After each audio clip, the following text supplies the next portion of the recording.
34 পরিচ্ছেদ। হিমালয়ে প্রাসাদ সৃষ্টি। স্বামী কেবলানন্দজি একবার বাবাজি মহারাজের সম্বন্ধে এক অলৌকিক ব্যাপারের বিষয়ে বর্ণনা করতে গিয়ে বললেন, বাবাজির সঙ্গে লাহিড়ী মহাশয়ের প্রথম সাক্ষাৎ সে এক অত্যাশ্চর্য ঘটনা, আর এই সব ঘটনা থেকেই সেই অমর গুরুর বিষয়ে বিস্তারিত অনেক কিছু জানতে পারা যায়। প্রথম যখন কেবলানন্দজি এই ঘটনা বিবৃত করেন, তখন তা শুনে আমি বিস্ময়ে হতবাক হয়ে যাই। এরপরে আরও বহু উপলক্ষে আমি আমার সেই সদাশয় সংস্কৃত শিক্ষক মহাশয়কে গল্পটি বলতে বলেছি, আর ঘটনাটি পরে শ্রী যুক্তেশ্বর গিরিজিও মোটামুটি একইভাবে আমায় বলেছিলেন। লাহিড়ী মহাশয়ের এই উভয় শিষ্যই তাঁদের গুরুমুখ নিঃসৃত এই লোমহর্ষক কাহিনী শুনেছিলেন। লাহিড়ী মহাশয় বলেছিলেন, বাবাজি মহারাজের সঙ্গে আমার প্রথম সাক্ষাৎকার ঘটে যখন আমার বয়স ৩৩ বৎসর। 1861 সালের শরৎকালে সামরিক পূর্ত বিভাগে হিসাব রক্ষক হিসেবে আমি দানাপুরে ছিলাম। একদিন সকালে অফিসে যেতে ম্যানেজার সাহেব ডেকে পাঠিয়ে বললেন, লাহিড়ী, আমাদের হেড অফিস থেকে একটা টেলিগ্রাম এসেছে। তোমায় রানীক্ষেতে যেতে হবে, সেখানে সেনাদের একটা ঘাঁটি তৈরি হচ্ছে। একটি ভৃত্যকে সঙ্গে নিয়ে চললাম রানীক্ষেতে। 500 মাইল রাস্তা, ঘোড়ার পিঠে ও এক্কা গাড়িতে করে আমাদের হিমালয়ে রানীক্ষেত পৌঁছতে লাগলো পুরো একটি মাস। অফিসের কাজ যে খুব বেশি ছিল তা নয়। আমি সেই বিরাট পাহাড় পর্বতে নানা জায়গায় ঘুরে বেড়িয়ে বহু সময় কাটাতাম। লোকমুখে শোনা গেল জায়গাটিতে খুব বড় বড় সাধু সন্ন্যাসীরা বাস করেন। তাঁদের দেখতে মনে বড়ই বাসনা হল। একদিন বিকেলের দিকে একটা পাহাড়ে বেড়াতে বেড়াতে শুনতে পেলাম খুব দূর থেকে আমার নাম ধরে কে যেন ডাকছে। শুনে তো ভয়ানক আশ্চর্য হয়ে গেলাম। যাই হোক, সেই পাহাড়টার নাম ছিল দ্রোণগিরি। চড়াই ভেঙে তখন খুব দ্রুত উঠতে লাগলাম। মনে মনে কিছুটা অস্বস্তিও বোধ হতে লাগলো, এই কারণে যে জঙ্গলে যদি অন্ধকার নেমে আসে তাহলে আমার পক্ষে ফিরে যাওয়া দুঃসাধ্য হবে। যাক, শেষ পর্যন্ত একটা ফাঁকা জায়গায় উঠে এলাম, যার চারধারে সব ছোট ছোট গুহা। দেখি সেই পাহাড়ের একটা উঁচু পাথরের উপরে দাঁড়িয়ে একটি সহাস্যবদন যুবক স্বাগত ভঙ্গিতে তার হাতটি বাড়িয়ে রয়েছে। দেখে আরো আশ্চর্য হয়ে গেলাম যে একমাত্র তামাটে রঙের তার ঘন চুল ছাড়া আমার সঙ্গে তার চেহারার এক অদ্ভুত সাদৃশ্য রয়েছে। সাধুটি সস্নেহে আমায় হিন্দিতে সম্বোধন করে বললেন, লাহিড়ী, তুমি এসেছ। যাক, এই গুহাতে এখন একটু বিশ্রাম করো, আমি তোমায় ডাকছিলাম।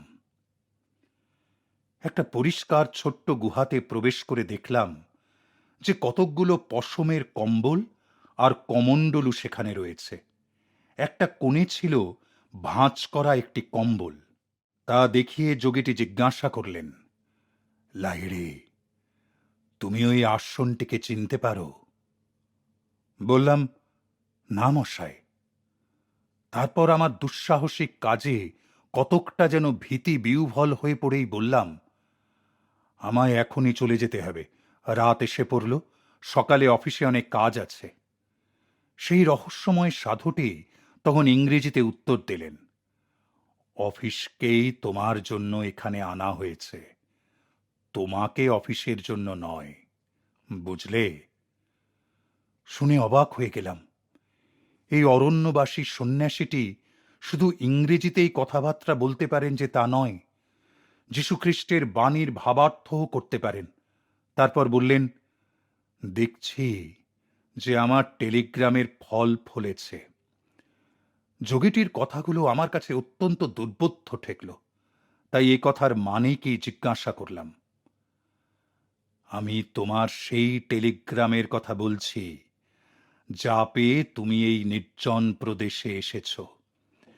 আমি তোমার উপরওয়ালার মনে নীরবে এই ধারণা জন্মিয়ে দিয়েছিলাম যে তোমার এখন রানীক্ষেতে বদলি হওয়া দরকার। মানব জাতির সঙ্গে যার মনের গভীর ঐক্য সংসাধিত হয়েছে, তার কাছে সব মনই সংবাদ প্রেরক যন্ত্রের মতো হয়ে দাঁড়ায়, আর তার মধ্য দিয়ে সে তার ইচ্ছে মতো কাজ করতে পারে।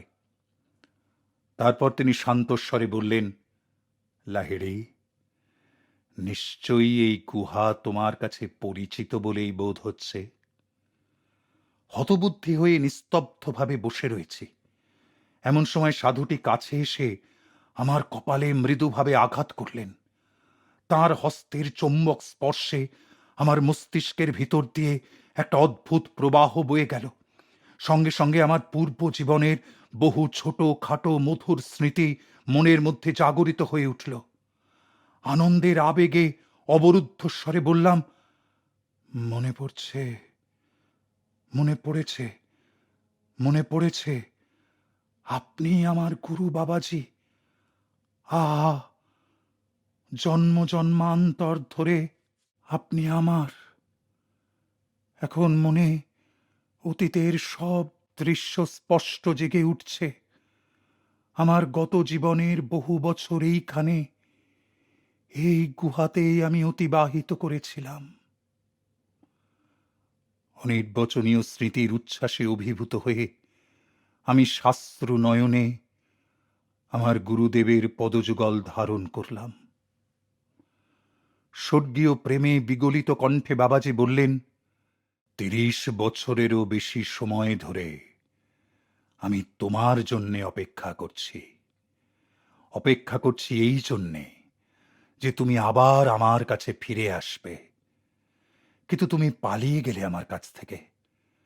পালিয়ে গিয়ে মরণের পারে যে নতুন জীবনের উদ্দাম স্রোত বইছে, সেই স্রোতের মধ্যে তুমি অদৃশ্য হলে। প্রাক্তন কর্মের জাদুদণ্ড তোমায় স্পর্শ করল, আর তুমি হলে অদৃশ্য। তুমি আমায় দেখতে না পেলেও আমি কিন্তু তোমার উপর বরাবরই নজর রেখে এসেছি। স্বর্গের মহিমময় দেবদূতেরা যে জ্যোতি সাগর পরিভ্রমণ করেন, সেখানেও তোমাকে অনুসরণ করেছি। ঘনান্ধকার, প্রবল ঝড়, ভীষণ উত্থান পতন বা অনন্ত আলো, সবারই ভিতর দিয়ে তোমায় অনুসরণ করে এসেছি। পক্ষী মাতা তার শাবককে রক্ষা করবার জন্যে যেমন করে ছুটে আসে, তেমনি মাতৃ জঠরে অবস্থানকাল কাটিয়ে শিশুরূপে যখন তুমি ভূমিষ্ঠ হলে, আমার দৃষ্টি তখন সতত তোমার উপর নিবদ্ধ ছিল। ঘূর্ণির বালুভূমিতে পদ্মাসনে বসে যখন ছোট্ট দেহটিকে বালির মধ্যে ঢাকা দিতে, তখনও আমি অদৃশ্যভাবে সেখানে উপস্থিত থাকতাম। দিনের পর দিন, মাসের পর মাস, বছরের পর বছর আমি এই শুভ দিনটির জন্য প্রতীক্ষা করে তোমার উপর নজর রেখে আসছি। এখন তুমি আমার কাছে এসেছ। এই তোমার কত কালের সাধের পুরানো গুহা। আমি তোমার জন্যই একে সর্বদা পরিষ্কার করে রেখে এসেছি। এই তোমার পবিত্র কম্বলাসন, যার উপর তুমি অন্তরে ঈশ্বর উপলব্ধির জন্য প্রত্যহ ধ্যানে বসতে। ওই দেখো তোমার পাত্র, যাতে করে তুমি আমার তৈরি সুধা পান করতে। আবার দেখো তোমার পিতলের কমণ্ডলুটি কেমন ঝকঝকে করে রেখেছি, যাতে করে আবার তুমি এ থেকে পান করতে পারো। বৎস আমার, এখন সব বুঝতে পারছো কি? গুরুদেব, আমি আর কি বলবো বলুন। কোনো গতিকে অস্ফুট স্বরে কথা কটি বললাম। এরূপ অমর প্রেমের কথা কে কোথায় কবে শুনেছে? আমার জীবন মরণের গুরু, আমার চিরন্তন পরমনিধি। আমি চেয়ে রইলাম তাঁর দিকে অসীম অবর্ণনীয় আনন্দে, অপরিসীম শ্রদ্ধায়। লাহিড়ী, তোমার শুদ্ধি দরকার। এই বাটি থেকে খানিকটা তেল নিয়ে খেয়ে ফেলো, তারপর নদীর ধারে গিয়ে শুয়ে থাকো। বাবাজি হচ্ছেন কাজের লোক, সে কথা স্মরণ করে একটু হাসলাম। কাজের কথা তাঁর সবার আগে। তাঁর আজ্ঞা পালন করতে গেলাম। হিমালয়ের তুহিন শীতল রাত্রি যদিও তখন নেমে আসছে, তবুও বেশ আরামদায়ক উষ্ণতার একটা আভ্যন্তরীণ বিচ্ছুরণ যেন আমার শরীরের প্রতি কোষে স্পন্দিত হতে লাগল। আশ্চর্য হয়ে ভাবলাম, এই অজানা তেলটুকুতে কি কোনো প্রকার আকাশের উত্তাপ সঞ্চিত আছে? অন্ধকারের মধ্যে দিয়ে কনকনে ঠান্ডা হাওয়া আমার শরীরের উপর হু হু করে বইতে লাগল। প্রস্তরময় নদী তীরে লম্বমান আমার দেহের উপর দিয়ে গোগস নদীর হিম শীতল তরঙ্গমালা অবিরত বয়ে যেতে লাগল। কাছেই কোথাও বাঘের ভীষণ গর্জন মাঝে মাঝে শোনা যাচ্ছে। মনে কিন্তু আমার তখন এতটুকু মাত্র ভয় নেই। আমার মধ্যে নবজাত তাপ ও বিকিরণ শক্তি মনে দুর্ধর্ষ সাহস এনে দিল। অতি দ্রুত কয়েক ঘন্টা কেটে গেল। গত জীবনের অস্পষ্ট স্মৃতি আর এই জীবনে আমার গুরুদেবতার সঙ্গে পুনর্মিলনের চিন্তা নিয়ে মনে মনে উজ্জ্বল কল্পনার জাল বুনে চললাম। আমার একান্ত চিন্তায় বাধা পড়ল। দুরাগত কোনো লোকের পদধ্বনি ক্রমশই নিকটতর হয়ে আসছে।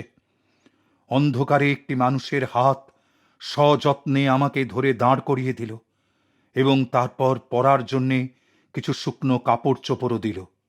লোকটি বলল, এসো ভাই, গুরুদেব তোমার জন্য অপেক্ষা করছেন। জঙ্গলের ভেতর দিয়ে লোকটি আমায় পথ দেখিয়ে নিয়ে চলল। তমসাচ্ছন্ন রাত্রির বুকে কোথাও দূরে একটা স্থির উজ্জ্বল প্রভা হঠাৎ উদ্ভাসিত হয়ে উঠল। আমি জিজ্ঞাসা করলাম, সূর্য উঠল নাকি? কই, রাত তো এখনো শেষ হয়নি। আমার পথপ্রদর্শক মৃদু হেসে বলল, এখন মধ্যরাত্রি।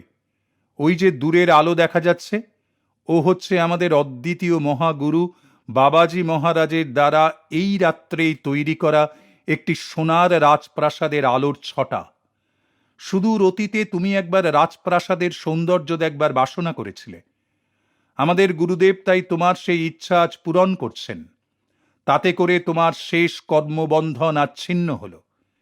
এই অপূর্ব রাজপ্রাসাদেই আজ রাত্রে তুমি ক্রিয়াযোগে দীক্ষিত হবে। তোমার সব গুরু ভাইয়েরা আজ তোমার দীর্ঘ নির্বাসনের পরিসমাপ্তিতে আনন্দ প্রকাশ করছে, চেয়ে দেখো।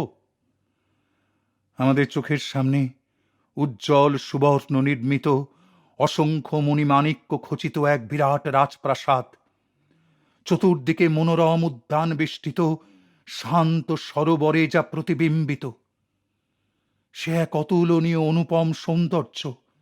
সূক্ষ্ম কারুকার্যময় বিরাট তোরণ সমূহ, বৃহদাকৃতি ও অত্যুজ্জ্বল হীরা, মুক্তা, নীলা, পান্না প্রভৃতি বহুমূল্য প্রস্তরে খচিত। দেবতার মতো রূপবান পুরুষেরা সব দ্বারে দ্বারে দাঁড়িয়ে আছেন। পদ্মরাগ মুনির রক্ত আভায় দ্বার সকল রক্তিম বর্ণ। সঙ্গীটির সঙ্গে একটি প্রশস্ত অভ্যর্থনা কক্ষে গিয়ে প্রবেশ করলাম। বায়ু তরঙ্গে ধূপ ধুনা আর গোলাপের সুগন্ধ ভেসে আসছে। ক্ষীণ প্রদীপগুলি থেকে নানা বিচিত্র বর্ণের মৃদু স্নিগ্ধ আলোর সৃষ্টি হয়েছে। ক্ষুদ্র ক্ষুদ্র ভক্তদল, কেউ শ্যাম, কেউ বা গৌরবর্ণ, মধুর স্বরে স্তোত্র পাঠ করে চলেছেন অথবা নীরব ধ্যানে উপবিষ্ট, হৃদয়ের শান্তিতে নিমগ্ন। সেখানকার আবহমণ্ডলে যেন উচ্ছল আনন্দের আবেগ কম্পন। দেখে শুনে অবাক হয়ে বিস্ময়ে অস্ফুট ধ্বনি করে উঠছি দেখে আমার পথপ্রদর্শকটি সহানুভূতির সঙ্গে মৃদু হেসে বললেন, দেখো দেখো, ভালো করে চারিদিক বেশ করে চোখ মেলে দেখো, কারণ এ কেবলমাত্র তোমার সম্মানের জন্যেই এখানে তৈরি হয়েছে। আমি বললাম, ভাই, এই রাজপ্রাসাদের সৌন্দর্য মানুষের কল্পনারও অতীত। এর সৃজন রহস্যটুকু আমায় খুলে বলুন না। সঙ্গীটির কৃষ্ণবর্ণ চক্ষু দুটি জ্ঞানের দীপ্তিতে ভাস্বর হয়ে উঠল। তিনি বললেন, খুব আনন্দের সঙ্গেই তোমায় আজ সব বলবো। শোনো, বস্তুত এর সৃষ্টির মূলে অবদ্ধ বলে কিছুই নেই। সারা বিশ্ব ব্রহ্মাণ্ডটাই হচ্ছে সৃষ্টিকর্তার চিন্তার প্রতিরূপ। এই যে ভারী মাটির তৈরি পৃথিবী গ্রহ শূন্যে ভাসমান, এ তো ঈশ্বরের স্বপ্ন মাত্র। তিনি তার মন থেকে সব তৈরি করেছেন। মানুষ যেমন তার স্বপ্নবোধ থেকে অধিবাসী সমস্ত প্রাণী সমেত একটা স্বপ্ন জগৎ তৈরি করে তা প্রত্যক্ষ করে, ঠিক তেমনি ঈশ্বর প্রথমে এই জগৎ তৈরি করেছিলেন একটা ভাব নিয়ে। তারপর তাতে তিনি প্রাণ সঞ্চার করলেন। আণবিক শক্তিও তারপর জড়ের উদ্ভব হল। তারপর সেই পরমাণুগুলি সুসমঞ্জস্যভাবে সজ্জিত করে এই নিরেট মাটির জগৎ তৈরি হল। এর যাবতীয় অনুপরমাণু তারই ইচ্ছা শক্তি বলে পরস্পর দৃঢ় সম্বদ্ধ। যখন তিনি ইচ্ছা সংবরণ করে নেবেন, তখন আবার এই পৃথিবীর অনুপরমাণু বিলীন হয়ে শক্তিতে পরিণত হবে। আণবিক শক্তি আবার তার উৎস চৈতন্যে ফিরে যাবে। তাতে করে এই জগৎ পরিকল্পনা দৃশ্য অবস্থা থেকে একেবারে অদৃশ্য হয়ে যাবে। স্বপ্নের যে সার, স্বপ্নদ্রষ্টার অবচেতন মন থেকেই তা উদ্ভূত হয়। জাগ্রত অবস্থায় যখন সেই সংহতিকারক চিন্তা অপসারিত হয়, তখন সেই স্বপ্ন আর তার উপাদানসমূহ বিলীন হয়ে যায়। মানুষ চোখ বন্ধ করে স্বপ্নে কিছু একটা সৃষ্টি করে, যা আবার জেগে উঠে বিনা আয়াসে সে লোপ করে দেয়। সেই ঈশ্বরের আদি দৈব কল্পনাই অনুসরণ করে মাত্র, আর কিছু নয়। একইভাবে যখন সে ব্রহ্মচেতনায় জাগরিত হয়, তখন সে বিনা আয়াসে এই জগৎ মায়া স্বপ্ন ঘুচিয়ে দিতে পারে। সেই সর্বার্থ সাধক অনন্ত ইচ্ছা শক্তির সঙ্গে একীভূত হয়ে বাবাজি সৃষ্টির মূল উপাদান অনুপরমাণুদের সংহত করে যে কোনো আকারে প্রকাশিত করতে পারেন। মুহূর্ত মধ্যে প্রস্তুত এই স্বর্ণ নির্মিত রাজপ্রাসাদ এ প্রকৃতই সত্য। আমাদের এই বিশ্বজগৎ যতটা বাস্তব সত্য, ঠিক তেমনি ঈশ্বর যেমন এই পৃথিবী সৃষ্টি করে তাকে সম্পূর্ণভাবে ধারণ করে আছেন, বাবাজিও তেমনি তার মন থেকে এই প্রাসাদ রচনা করে তার ইচ্ছা শক্তি বলে এর অনুপরমাণুদের সংহতি রক্ষা করে তাকে ধারণ করে আছেন। অতঃপর তিনি বললেন, আবার এর কাজ যখন ফুরিয়ে যাবে, বাবাজির ইচ্ছায় তখন এও অদৃশ্য হয়ে যাবে। সশ্রদ্ধ বিস্ময়ে নির্বাক হয়ে রইলাম।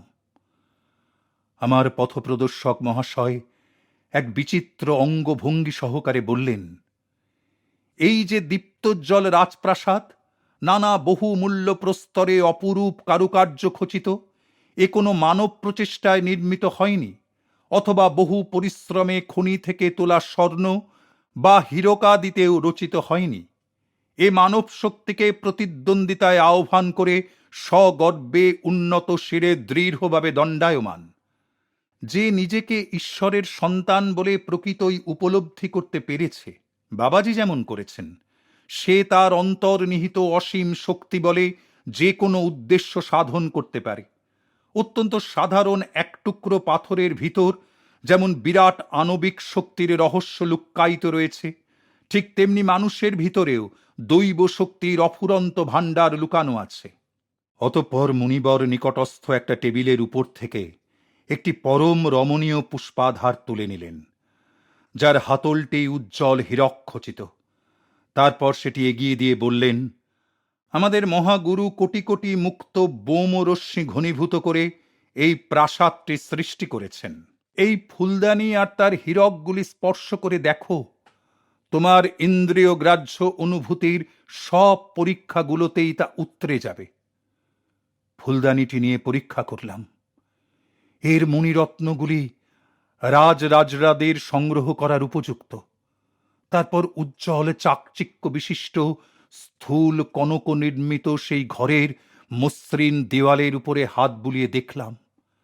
মনে একটা গভীর সন্তোষ সঞ্চারিত হল। আমার বহু অতীত জীবনের অবচেতনার মধ্যে লুক্কায়িত একটা অবরুদ্ধ কামনা সঙ্গে সঙ্গে মনে হলো তা পরিতৃপ্ত হয়ে একেবারে নির্মূল হয়ে গেল।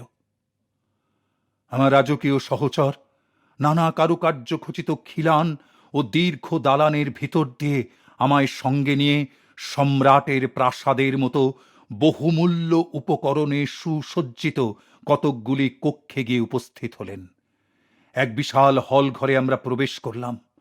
মধ্যস্থলে একটি স্বর্ণ সিংহাসন স্থাপিত, নানা মণিমাণিক্য খচিত, তা থেকে নির্গত নানা বর্ণের উজ্জ্বল দ্যুতি চতুর্দিকে আলোকিত করে রেখেছে।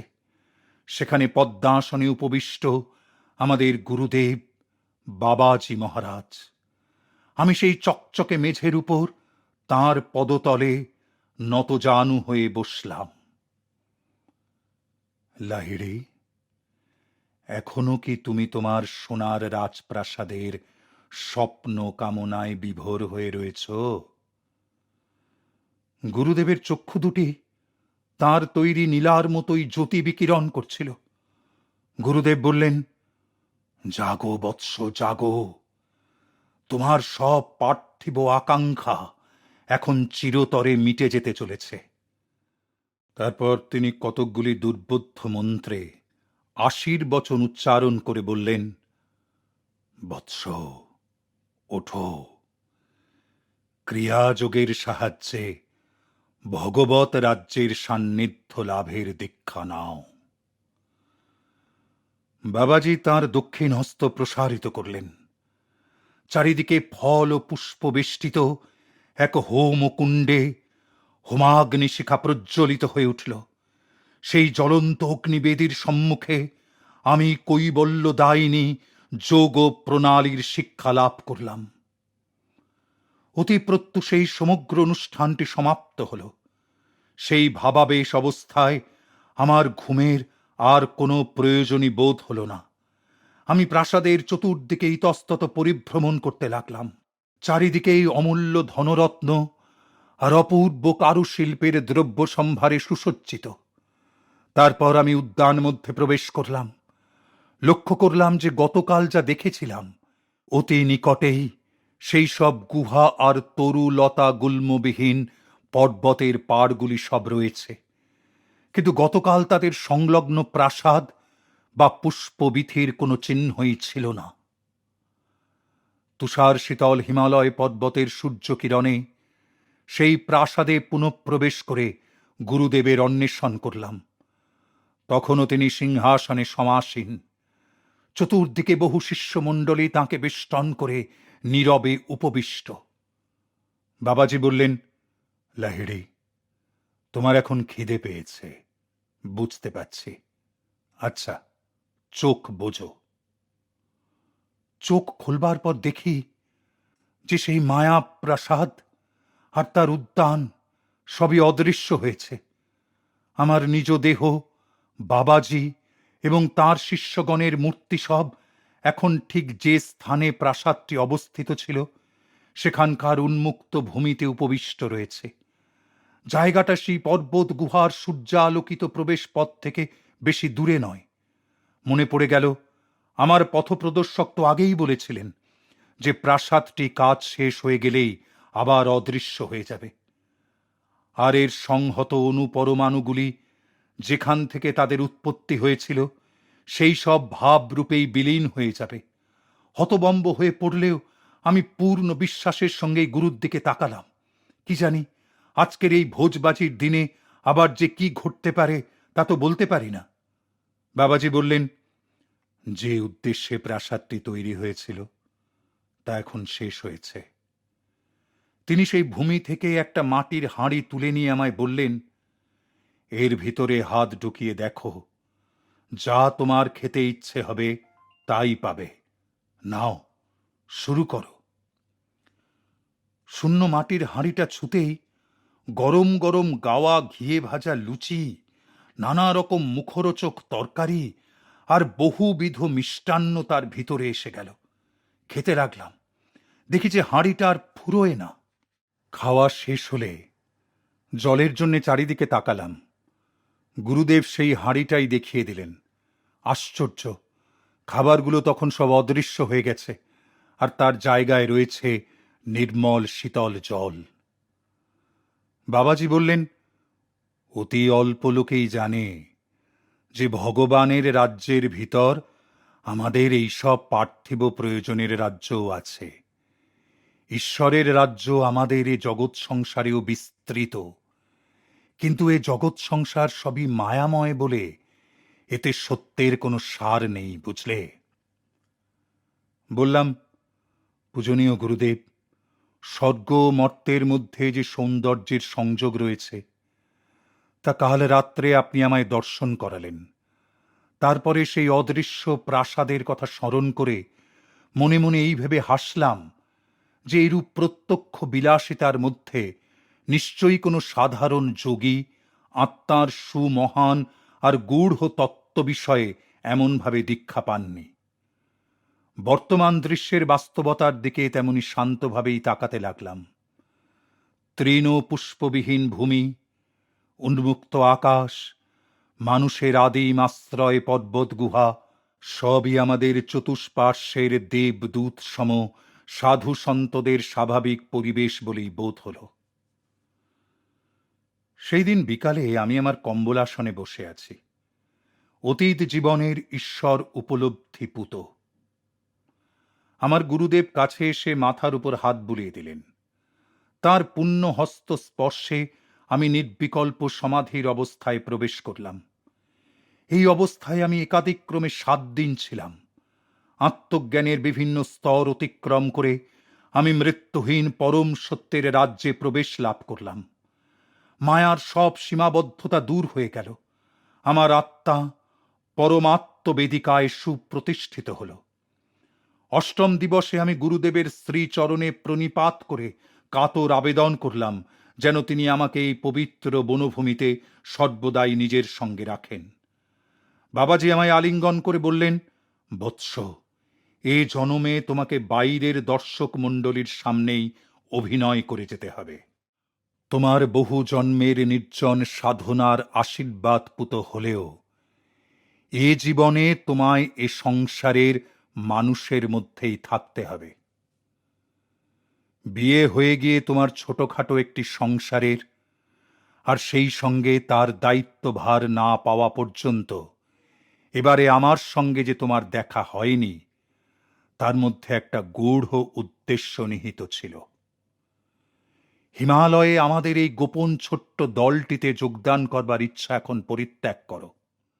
একজন আদর্শ গৃহী যোগীর উদাহরণস্বরূপ তোমার জীবন জনবহুল সংসারের ভিতরেই কাটাতে হবে। তিনি বলে যেতে লাগলেন, সংসারের বহু বিভ্রান্ত নরনারীর হতাশ ক্রন্দন বৃথাই মহাজনদের কর্ণে প্রবেশ করেনি। বহু আগ্রহশীল আর অনুসন্ধিৎসু লোকেদের ক্রিয়াযোগের দ্বারা আধ্যাত্মিক শান্তি এনে দেবার জন্যেই তুমি নির্বাচিত হয়েছ। লক্ষ লক্ষ লোক যারা পারিবারিক বন্ধনে আর সংসারের গুরুভারে বিব্রত, তোমারই মতো যারা গৃহী, তারা তোমাকে দেখে মনে আবার নূতন আশা পাবে।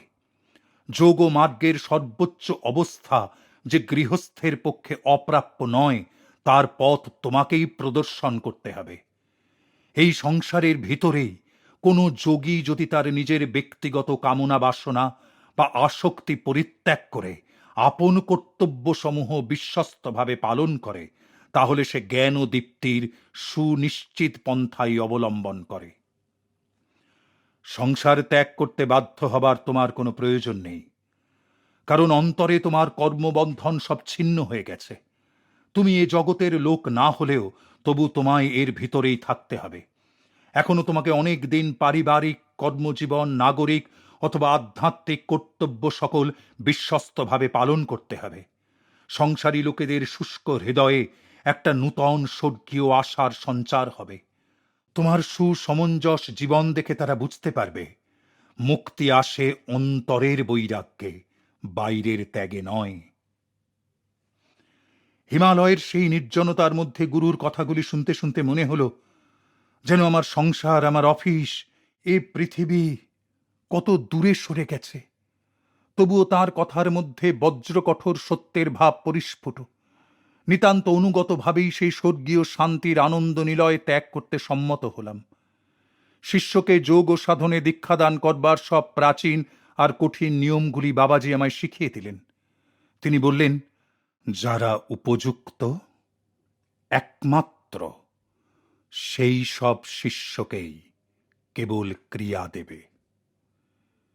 ঈশ্বর লাভের জন্যে যারা সব কিছু পরিত্যাগ করবার দৃঢ়পণ করেছে, তারাই কেবল ধ্যান ও যোগের মধ্য দিয়ে জীবনের চরম রহস্য ভেদ করবার উপযুক্ত। আমি কাতর নয়নে সানুনয়ে বললাম, গুরু মহারাজ, দেবতা আমার, এই লুপ্ত ক্রিয়াযোগ পুনরুজ্জীবিত করে আপনি মানব জাতির যে কি অশেষ কল্যাণ সাধন করলেন তার বলা যায় না। কিন্তু শিষ্যত্ব গ্রহণের কঠোর বিধিনিষেধগুলি একটু শিথিল করে দিয়ে সে সুযোগ কি আপনি আরো প্রসারিত করবেন না? তাই আমার প্রার্থনা, সবাই যারা ক্রিয়া নিতে আন্তরিকভাবে ইচ্ছুক, এমনকি তারা প্রথমে অন্তরে পরিপূর্ণ বৈরাগ্য আনবার প্রতিজ্ঞা না করতে পারলেও তাদের ক্রিয়া দেবার জন্যে আমায় যেন অনুমতি দেন। ত্রিতাপ তাপে তাপিত, দুঃখ যন্ত্রণাক্লিষ্ট এই সংসারের নরনারী, তাদেরই বিশেষ উৎসাহ প্রদান প্রয়োজন। আর ক্রিয়াযোগ যদি তাদের কাছ থেকে দূরেই সরিয়ে রাখা হয়, তাহলে তো তারা মুক্তির পথে এগোবার কোনো চেষ্টাই করতে পারবে না। তবে তাই হোক, দেখছি ভগবানের ইচ্ছা তোমার মুখ দিয়েই প্রকাশ পেল। যে কেউই ভক্তি ভরে সাহায্য প্রার্থী হয়ে ক্রিয়া নিতে আসবে, অবাধে তাদের সবাইকে ক্রিয়া দিয়ে দিও।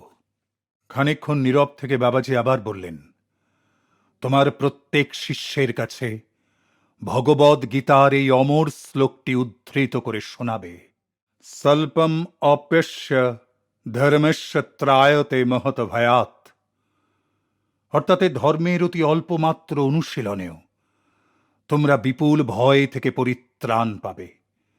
বিপুল ভয় অর্থাৎ জীবন মৃত্যুর বারংবার আবর্তনের মাঝে যে বিপুল দুর্ভোগ অন্তর্নিহিত আছে।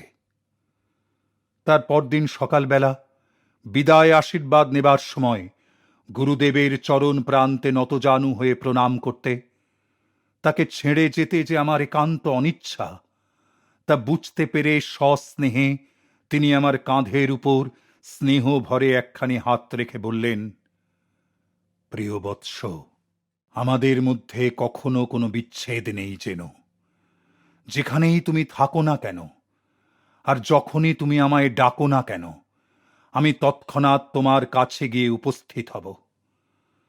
তার এই অদ্ভুত প্রতিজ্ঞায় আশ্বস্ত হয়ে আর নবলব্ধ ভগবত জ্ঞানের স্বর্ণখনির সন্ধান লাভে আনন্দে উৎফুল্ল হয়ে ধীরে ধীরে পাহাড় থেকে নেমে এলাম। অফিসে যেতেই সহকর্মীরা সব হৈ হৈ করে উঠল। 10 দিন ধরে দেখা নেই, কোথায় গেল, কি হলো, হিমালয়ের জঙ্গলে নিশ্চয়ই পথ হারিয়েছি। এইসব তো তারা ভেবেই অস্থির। যাই হোক, আমাকে ফিরতে দেখে তারা আনন্দে উৎফুল্ল হয়ে উঠল।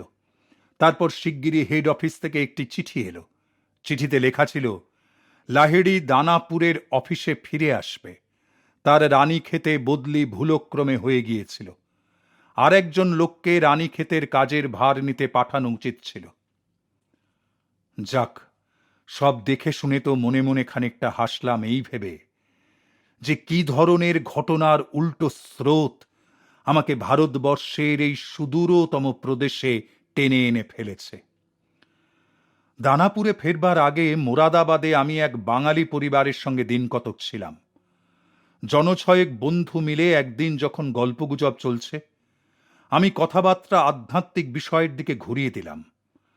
আমাদের গৃহস্বামীটি বিরস বদনে বলল, ভারতে আজকাল আর তেমন গোছের কোনো সাধু সন্ন্যাসী নেই। আমি সঙ্গে সঙ্গে তীব্র প্রতিবাদ করে বললাম, বাবুমশাই, আপনি বলেন কি? এখনো ভারত ভূমিতে খুব বড় বড় যোগী ঋষিরা আছেন বই কি। উৎসাহের আতিশয্যে আমার হিমালয়ের অদ্ভুত অভিজ্ঞতার কাহিনী তাদের সামনে বিবৃত করলাম। সেই ক্ষুদ্র দলটির অবিশ্বাস তখনও যায়নি। একটি লোক একটু সান্ত্বনার সুরে বললেন, লাহিড়ী, হিমালয়ের উঁচু পাহাড়ের হালকা বাতাসে তোমার মাথা একেবারে গুলিয়ে গেছে। যা বর্ণনা করলে তা সব দিবা স্বপ্ন ছাড়া আর কিছুই নয়। সত্যভাষণের উৎসাহে উদ্দীপিত হয়ে আমি অগ্রপশ্চাৎ বিবেচনা না করেই বলে ফেললাম, দেখুন, আমি যদি এখন ডাকি তাহলে আমার গুরু এই বাড়িতে এখনই এসে উপস্থিত হবেন।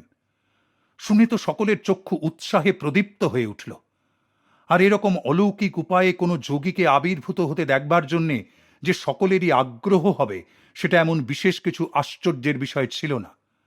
যাই হোক, কিছুটা অনিচ্ছা সত্ত্বেও আমি একটি নির্জন ঘর আর খান 2 নতুন কম্বলের আসন চাইলাম। যোগীবর শূন্য হতেই আবির্ভূত হবেন। তিনি এলেই আমি আপনাদের ডাকব। এখন আপনারা দরজার বাইরে একটু অপেক্ষা করুন বলে দরজা বন্ধ করে দিলাম। তারপর ধ্যানে বসলাম। সকাতরে গুরুদেবকে ডাকতে লাগলাম। অন্ধকার ঘর শিগগিরই একটা স্নিগ্ধ মৃদু চন্দ্রালোকের ছটায় উদ্ভাসিত হয়ে উঠল। তার ভেতর থেকে বাবাজির জ্যোতির্ময় মূর্তি প্রকটিত হল। লাহিড়ী, তুমি একটা অতি তুচ্ছ কারণে আমায় ডাকলে। বাবাজির দৃষ্টি কঠিন। এ সত্য কেবল তাদেরই জন্য, মনে প্রাণে যাদের ঐকান্তিক আগ্রহ আছে। কারোর অলস কৌতূহল পরিতৃপ্তির জন্যে নয়। চোখে দেখলে অবশ্যই বিশ্বাস করা সহজ হয়, তখন আর অস্বীকার করার কিছুই থাকে না। যারা তাদের স্বাভাবিক জড়বাদী সন্দেহ ভাব থেকে মুক্ত হতে পেরেছে, তারাই কেবল অতীন্দ্রিয় সত্য আবিষ্কার করতে পারে, এবং তারা তা পাবার উপযুক্ত। তারপর অত্যন্ত গম্ভীরভাবে বললেন, আমায় যেতে দাও। আমি তার চরণতলে পড়ে মিনতি করে বললাম, পূজ্যপাদ গুরুদেব, আমার গুরুতর ভুল এখন আমি বুঝতে পারছি। আপনার চরণতলে আমি ক্ষমা প্রার্থনা করছি। আধ্যাত্মিক বিষয়ে অন্ধ এইসব লোকেদের মনে বিশ্বাস সৃষ্টির উদ্দেশ্য নিয়েই আমি আপনাকে ডাকতে সাহসী হয়েছিলাম। যখন আপনি আমার প্রার্থনা স্বীকার করে দয়া করে এসে উপস্থিতি হয়েছেন, তখন আমার বন্ধুদের আশীর্বাদ না করে চলে যাবেন না। অবিশ্বাসী হলেও তারা শুধু আমার অদ্ভুত উক্তির সত্যতার বিষয়ে অনুসন্ধান করতেই ইচ্ছুক হয়েছিল। আচ্ছা, বেশ, থাকব কিছুক্ষণ।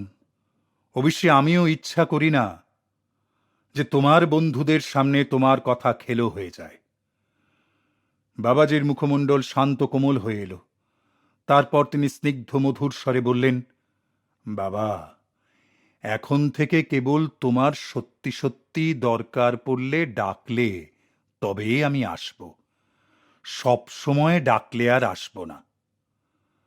দরজা যখন খুললাম, একটা প্রগাঢ় নিস্তব্ধতা সেই ক্ষুদ্র দলটির ভিতর বিরাজ করছিল। বন্ধুবর্গ যেন তাদের চোখ কানকে অবিশ্বাস করে সেই কম্বলাসনের উপর উপবিষ্ট জ্যোতির্ময় মূর্তির দিকে হতবাক হয়ে চেয়ে রইল। একটা লোক হো হো করে হেসে উঠে বলল, এ হচ্ছে সকলকে একসঙ্গে সম্মোহিত করা, এছাড়া আর কিছুই নয়। আর তাছাড়া আমাদের অজান্তে কোনো লোকের পক্ষে এ ঘরে ঢোকাই বা সম্ভব হবে কি করে? বাবাজি একটু মৃদু হেসে এগিয়ে গিয়ে প্রত্যেককেই তাঁর শরীরের উষ্ণ দৃঢ় মাংস স্পর্শ করতে ইঙ্গিত করলেন। একে একে সকলের সন্দেহ ভঞ্জন হবার পর সকলেই ভীত ও অনুতপ্ত চিত্তে বাবাজির সম্মুখে মেঝের উপর ভূমিষ্ঠ হয়ে সাষ্টাঙ্গে প্রণাম করল। বাবাজি তখন বললেন, খানিকটা হালুয়া তৈরি করে আনো দেখি। এসো, সবাই মিলে খাওয়া যাক, কি বলো? আমি বুঝতে পারলাম যে তাঁর সশরীরে আবির্ভাবের সত্যতার আরও প্রমাণ প্রদর্শনের জন্যই তিনি এই অনুরোধ করলেন। হালুয়া তৈরি হতে লাগল। এধারে সেই গুরু দেবতাও অতি মধুরভাবে তাঁদের সঙ্গে নানাবিধ আলাপ করতে লাগলেন। সন্দিগ্ধ টমাসদের ভক্তশ্রেষ্ঠ সেন্ট পলে বিরাট পরিবর্তন সাধিত হল। খাওয়া দাওয়া হয়ে যাবার পর বাবাজি একে একে প্রত্যেককেই আশীর্বাদ করলেন। তারপর হঠাৎ একটা বিদ্যুৎ ঝলকের মতো জ্যোতির স্ফুরণ। আমরা দেখলাম বাবাজির পঞ্চভৌতিক দেহের মূল উপাদানের অণু পরমাণুগুলি তৎক্ষণাৎ ছিন্ন বিচ্ছিন্ন হয়ে শূন্য বিস্তারী আলোক বাষ্পে পরিণত হল। গুরুদেবের ঈশ্বর অনুপ্রাণিত প্রবল ইচ্ছাশক্তি এখন তার শরীর রূপে ধৃত অনুপরমাণুগুলির সংহতি শ্লথ করে দিল, আর সঙ্গে সঙ্গে কোটি কোটি প্রাণ কণিকা স্ফুলিঙ্গ সেই অনন্ত আধারে মিলিয়ে গেল। সেই দলের ভিতরকার মৈত্র মহাশয় নামে এক ভদ্রলোক গভীর শ্রদ্ধার সঙ্গে আমায় একবার বলেছিলেন, আমি নিজের চোখে সেই মৃত্যুঞ্জয়ী মহাগুরুকে দেখেছি। শিশুরা সাবানের ফেনা নিয়ে যেমন খেলা করে, আমাদের মহাগুরুও তেমনি দেশ ও কাল নিয়ে খেলা করেন। আমি এমন এক মহাপুরুষের সাক্ষাৎ পেয়েছি যার হাতে একসঙ্গে স্বর্গ ও মর্তের চাবিকাঠি রয়েছে। বলতে বলতে নবলব্ধ জ্ঞানের আনন্দালোকে তাঁর মুখমণ্ডল উদ্ভাসিত হয়ে উঠল। শিগগিরই দানাপুরে ফিরে এলাম। পরমাত্মায় মন দৃঢ় সংলগ্ন করে আবার নানা রকম কাজ আর সাংসারিক কর্তব্যভার সব হাতে তুলে নিলাম। বাবাজি কথা দিয়েছিলেন, তোমার যখনই আমায় দরকার হবে তখনই আবার আমি আসব। যে অবস্থায় পড়ে বাবাজির সঙ্গে লাহিড়ী মহাশয়ের আর একবার সাক্ষাৎকার হয়েছিল তার বিবরণ তিনি স্বামী কেবলানন্দ আর শ্রী যুক্তেশ্বর গিরিজিকে বলেছিলেন। লাহিড়ী মহাশয় তাঁর শিষ্যদের কাছে নিম্নলিখিতভাবে ঘটনাটি বিবৃত করেন। দৃশ্যটা হচ্ছে প্রয়াগে কুম্ভ মেলা। অফিসের কাজ থেকে অল্প কিছুদিনের জন্য ছুটি নিয়ে সেখানে গেছি। কুম্ভ মেলায় যোগদানের জন্য বহু দূর দূরান্ত হতে আগত সহস্র সহস্র সাধু সন্ন্যাসীদের সমাগম হয়েছে সেখানে। তাদের মধ্যে ঘুরে বেড়াচ্ছি। ভিক্ষাপাত্র হাতে একটি ভস্মমাখা সন্ন্যাসীর প্রতি নজর পড়ল। মনে হলো যেন লোকটা ভণ্ড। বাইরে ত্যাগের বড়াই, কিন্তু মনে তার বৈরাগ্যের ছিটে ফোঁটাও নেই। যাক, সাধুটিকে অতিক্রম করে যেই এগিয়েছি অমনি বাবাজির উপরে বিস্মিত দৃষ্টি পড়ল। দেখে আশ্চর্য হয়ে গেলাম যে তিনি একটা জটাজুটোধারী সন্ন্যাসীর সামনে হাঁটু গেড়ে বসে আছেন। অবাক কাণ্ড। তাড়াতাড়ি তার কাছে গিয়ে জিজ্ঞাসা করলাম, গুরুজি, এ কি? আপনি এখানে কি করছেন? বাবাজি আমার দিকে সরল শিশুর মতো হেসে বললেন, আমি এই সন্ন্যাসীটির পা ধুইয়ে দিচ্ছি, তারপর এর উচ্ছিষ্ট বাসন মেজে দেব। তখন আমি বুঝতে পারলাম যে তিনি আমায় এই শিক্ষা দিতে চাইছেন যে আমি যেন কারোর কোনো সমালোচনা না করি, আর উচ্চ নীচ সকলকার দেহ মন্দিরেই যে ভগবান সমভাবে অধিষ্ঠান করছেন সেইটাই যেন আমি মনে রাখি। মহাগুরু তারপর বললেন, জ্ঞানী অজ্ঞানী এই দুরকম সাধুদেরই সেবা করে আমি সকল ধর্মের মধ্যে শ্রেষ্ঠ, ভগবানের কাছে যা সর্বাপেক্ষা প্রিয় তাই শিক্ষা করছি, নম্রতা আর বিনয়।